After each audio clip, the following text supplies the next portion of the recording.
Buenos días a todos. Quisiera comenzar agradeciéndole al CERI por la invitación al BID para no solo participar, sino colaborar con ellos en la organización de este evento, y al municipio de Pilar por acogernos aquí y por todo el empuje que han tenido para llevar adelante este evento.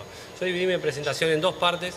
En la primera parte voy a decir algo que muchos de ustedes ya saben, pero como es la primera presentación técnica que tenemos en el día de hoy, quería repasar muy brevemente algunas cosas básicas sobre por qué un parque industrial y aprovechar un estudio reciente que hicimos relevando 200 parques industriales en el mundo sobre algunos de los factores importantes de éxitos y fracasos, y después sí concentrarme en el tema principal que quería mostrarle, que es sobre cómo podemos potenciar el impacto de los parques industriales y tecnológicos a través de mejorar la interconexión, tanto dentro de las empresas que trabajan en los parques, como entre los parques y las comunidades y entre distintos parques industriales. Entonces, lo primero es una pregunta obvia para muchos de nosotros que estamos hablando entre conversos, que creemos en esto de los parques industriales, pero no es tan obvia cuando uno habla en otros foros, y es por qué tener un parque industrial, ¿sí? o un parque tecnológico, si las empresas pueden operar, y de hecho muchas de ellas operan fuera de este tipo de conglomerados. Entonces, por un lado, lo que sabemos es que los parques tecnológicos generan economías de escala, tanto en la provisión de insumos, de servicios y también de productos, y a su vez generan economías de aglomeración. O sea, está demostrado que empresas trabajando juntas en un mismo entorno generan externalidades positivas que son buenas para el desarrollo de las propias empresas. Luego, un tema que se habló recurrentemente en la apertura es que los parques industriales y tecnológicos, en la medida es que uno logra que funcionen en mancomunión con la comunidad subyacente, son buenas herramientas para el desarrollo regional, dado que permiten generar un microclima donde las empresas funcionan y permiten atraer inversiones y a su vez generar externalidades positivas hacia el resto de la comunidad.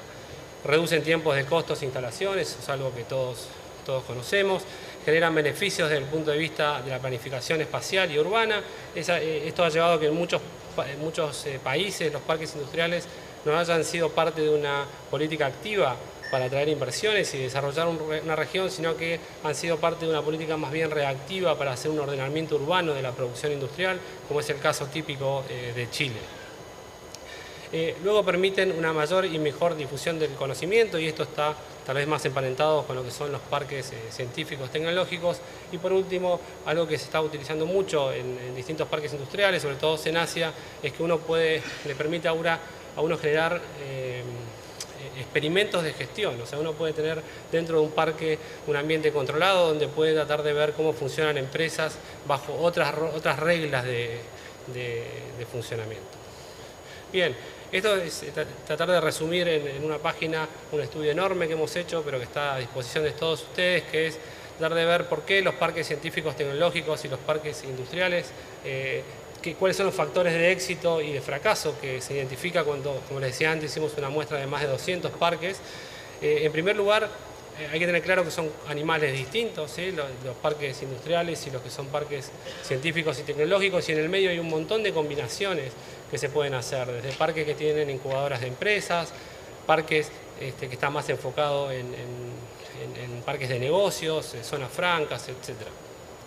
En lo que se refiere a los parques científicos y tecnológicos, uno lo que ve cuando mira la experiencia de América Latina es que hay un rol preponderante del gobierno tanto en el diseño de la política como en la gestión de los parques, lo cual es normal, dado que el enfoque básico de los parques científicos y tecnológicos está más orientado a generar procesos de innovación que luego sean capturados por las empresas. Entonces hay un componente, si uno quiere, más altruista en este tipo de parques. Luego, otra cosa que se constata es la cercanía de este tipo de parques a los aglomerados urbanos. Solo el 8% de los parques científicos tecnológicos del mundo están a más de 25 kilómetros del centro urbano. O sea que son básicamente parques que funcionan dentro de los centros urbanos. ¿Por qué? Porque tiene que asegurarse un flujo constante de conocimiento y de capital humano calificado dentro de los centros urbanos. Son entre los principales factores de éxito que hemos relevado de este tipo de parques, es el que logren generar una buena sinergia entre la academia y la industria. sea, que la academia logre llevar adelante investigación aplicada que luego la industria pueda absorber. Y en ese sentido, el tema del targeting industrial ha sido clave en el éxito de este tipo de parques, es decir, no solo seleccionar bien cuál es mi partner académico, sino qué tipo de empresas uno está dispuesto a que ingresen en este tipo de parques, dado que tienen que ser capaces de absorber la tecnología, o sea, las innovaciones tecnológicas que están disponibles desde la academia, y a su vez tienen que poder tienen que tener la predisposición a tomar el riesgo de que hay veces que no se da ese proceso de innovación y sin embargo tienen que seguir operando dentro del parque. En lo que se refiere a los parques industriales más estándar, tal como los conocemos, ahí lo que se observa así es una mayor presencia privada, tanto en la política como en la gestión de los parques, y suelen estar más en las periferias de las ciudades, ¿sí? ¿Por qué están en las periferias? Porque por una cuestión no solo ambiental, sino principalmente por una cuestión de logística, donde ahí el hecho de poder tener acceso a la red de proveedores y trabajadores locales ha sido uno de los elementos claves para poder asegurar el éxito de este tipo de emprendimientos. Y el último punto clave entre los factores de éxito que hemos notado en estos parques, y en lo cual me voy a enfocar más en la presentación, es que es clave lograr una buena integración de los parques industriales con las economías locales, ¿sí? O sea, en la medida en que el parque industrial logre mejorar la competitividad de la empresa que funciona dentro del parque y a su vez genere una externalidad positiva de forma tal de que las empresas que están fuera del parque también logren mejorar su competitividad, ha sido uno de los factores claves para el éxito de este tipo de parques. Y también hay que decirlo, hay muchos parques que fracasan, ¿sí? El 50% de los parques científicos y tecnológicos de América Latina están vacíos. O sea que hay muchas historias de fracasos también dentro de los parques industriales. ¿Por qué? Lo que hemos relevado es porque muchos tienen fallas de diseño, ¿sí? O sea, lo que se llama una aproximación top-down, o sea, muy desde arriba de la política sin tener necesariamente en cuenta las necesidades de las economías locales. Hay una inconsistencia temporal de los apoyos públicos y una alta volatilidad de los mismos en muchos de los parques industriales que hemos relevado en la región que no han tenido éxito en su desarrollo. Se observa este tipo de factores, ¿sí? Que hay una inconsistencia temporal en el sentido de que la maduración de un parque industrial lleva no menos de 10 años y los apoyos públicos en general quieren ver resultados a muy corto plazo, y el discontinuar ese tipo de apoyos ha hecho que muchos de los parques fracasen. Otro tema importante es la débil capacidad de administración, en particular en parques científicos y tecnológicos que son guiados desde el punto de vista público. Todos ustedes que estén envueltos en la administración de un parque saben lo complejo que es eso. Se requiere un management muy profesional para este tipo de cosas y no siempre está presente en los parques, particularmente en los parques públicos. El tema del targeting de empresas también es muy importante y se observa en muchos parques donde la ansiedad por tener más empresas hace que uno deje ingresar a los parques empresas que no son necesariamente adecuadas para ese tipo de parque, lo cual va en detrimento de conseguir otras empresas. Entonces uno tiene que bajar los estándares nuevamente y de nuevo entran empresas que uno no debería mejorar y se convierte en un círculo vicioso. Y por último, el tema sobre el que me voy a referir más en detalle, que es la falla de integración con la economía local, y si se quieren esa es una especie de obsesión que tenemos desde el Banco Interamericano de Desarrollo. ¿Cómo podemos hacer ayudando al diseño de política pública para lograr una mayor integración de los parques con las economías locales? Y acá son los tres elementos que les quería comentar hoy para mejorar la interconexión a tres niveles dentro de los parques, ¿sí? La interconexión, primero, entre las mismas empresas que están dentro del parque, ¿sí? Luego la interconexión entre los parques y la comunidad local, y luego entre distintos parques industriales. No son los únicos, hay muchísimas medidas de política pública que se pueden llevar adelante para empujar esto, pero estas son tres cosas que nosotros hemos estado trabajando e implementando y que hemos visto que tienen un impacto muy importante. El primero de los temas es lo que se denominan parques relacionados o eco-industrial parks, ¿sí? ¿Qué son los parques ecoindustriales o los parques relacionales?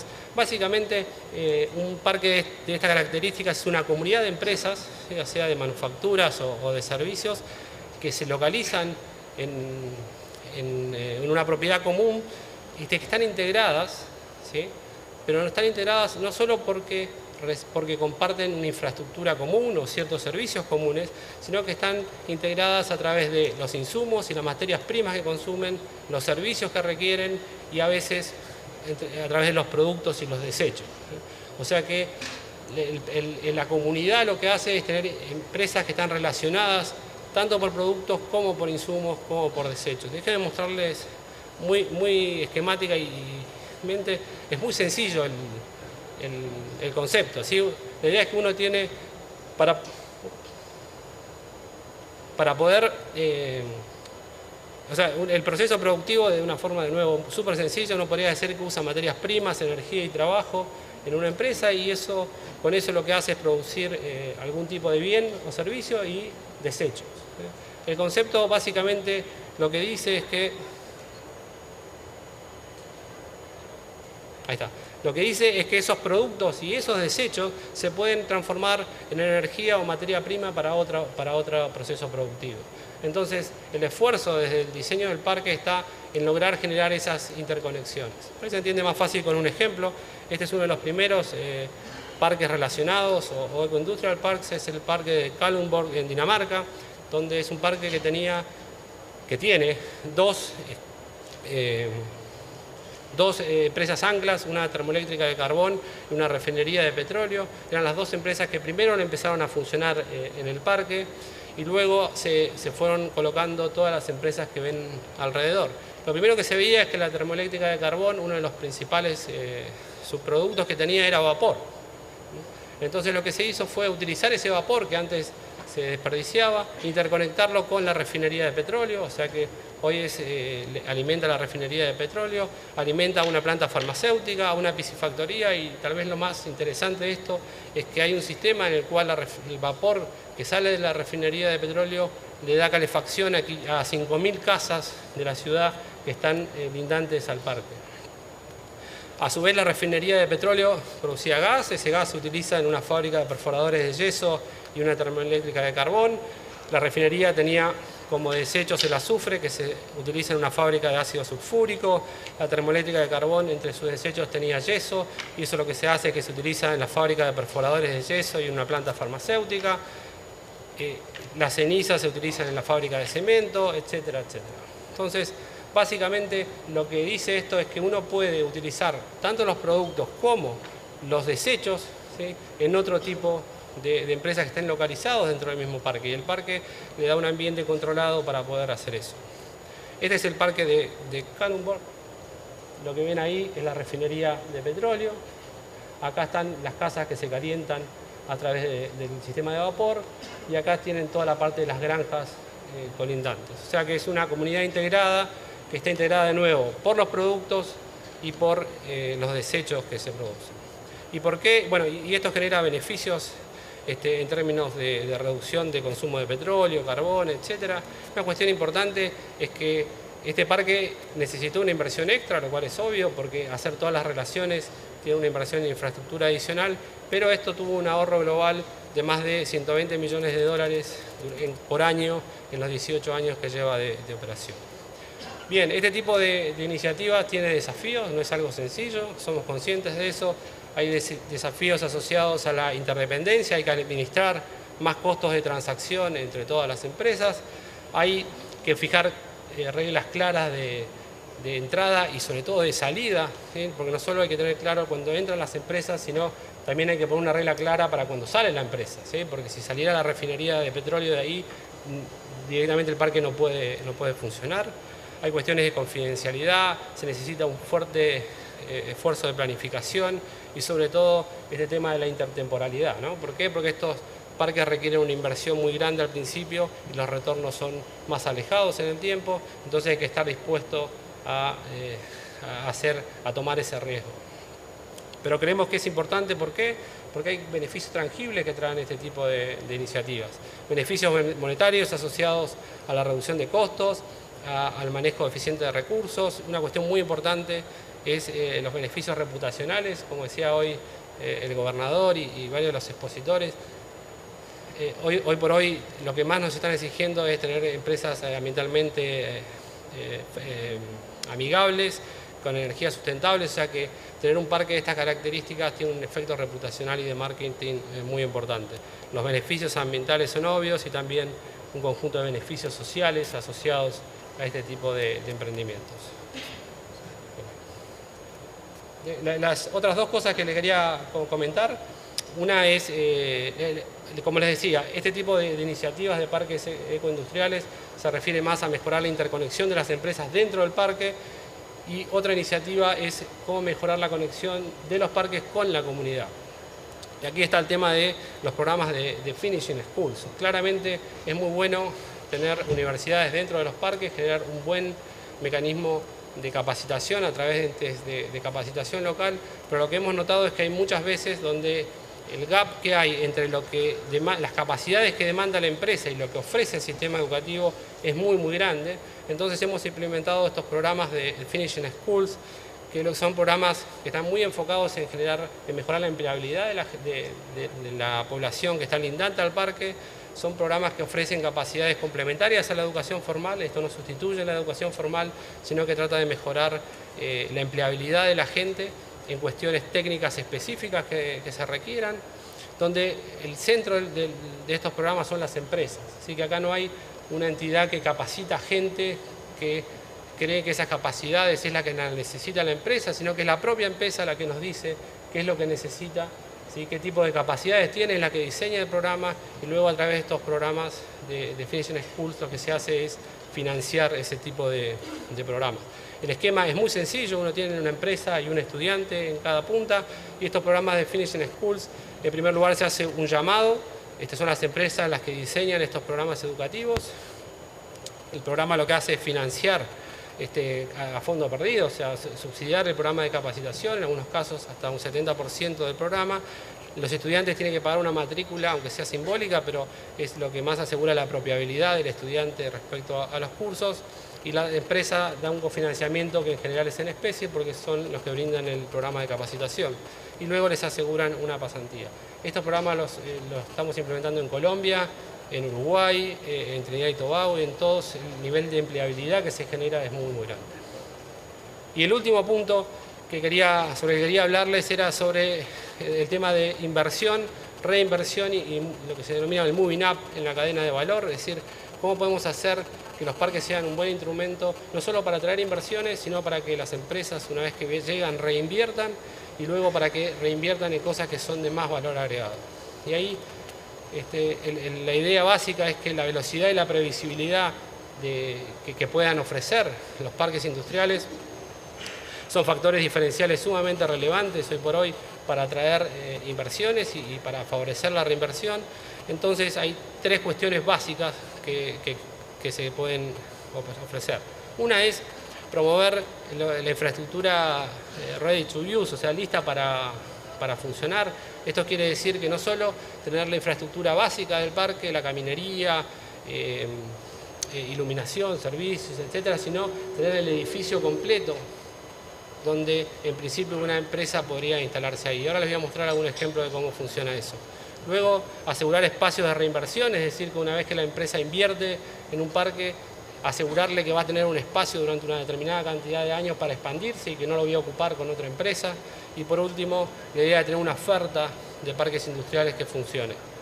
Entonces, el primero tema del Ready to Use, como les decía antes, es la idea de poder proveer infraestructura que esté lista para ser usada en algunos sectores estratégicos donde uno quiere atraer inversiones. Y aquí déjenme mostrarles el caso del Ireland Development Agency, que es la agencia de desarrollo de Irlanda, donde ellos lo que hacen es que en conjunto con los gobiernos locales y los proveedores de servicios, lo que hacen es tener una infraestructura ex ante preparada para que esté disponible al momento de que vengan las inversiones. Y eso se ha transformado en un impacto diferencial muy alto al momento de atraer inversiones. Fíjense, así funcionaban en los 70 los parques single store, donde lo que hacían ahí era tener módulos donde las empresas podían instalarse. En los 90 la parte más estratégica era sobre empresas de armadurías, entonces se construían este tipo de infraestructuras y se dejaban listas para cuando la empresa se quería instalar. En los 90 eran estos edificios híbridos que se dividían en 4 y la empresa podía utilizar un cuarto, 2 cuartos o todo el edificio, y hoy por hoy son centros de servicio compartido.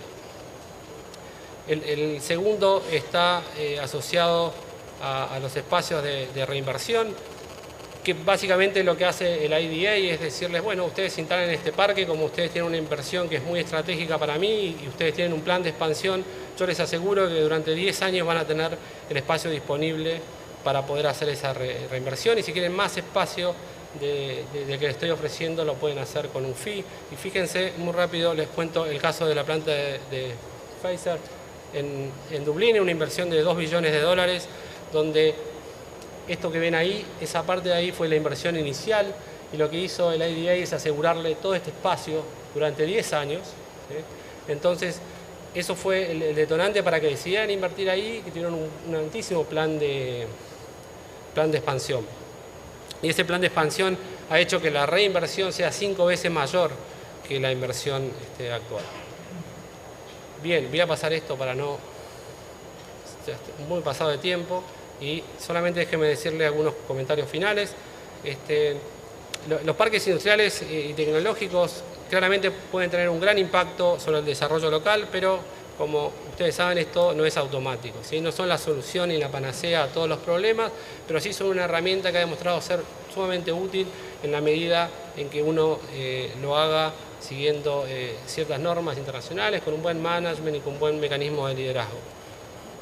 Es clave para que esto funcione fortalecer las vinculaciones entre los parques, o sea, entre las empresas de los parques con la economía local y entre distintos parques industriales.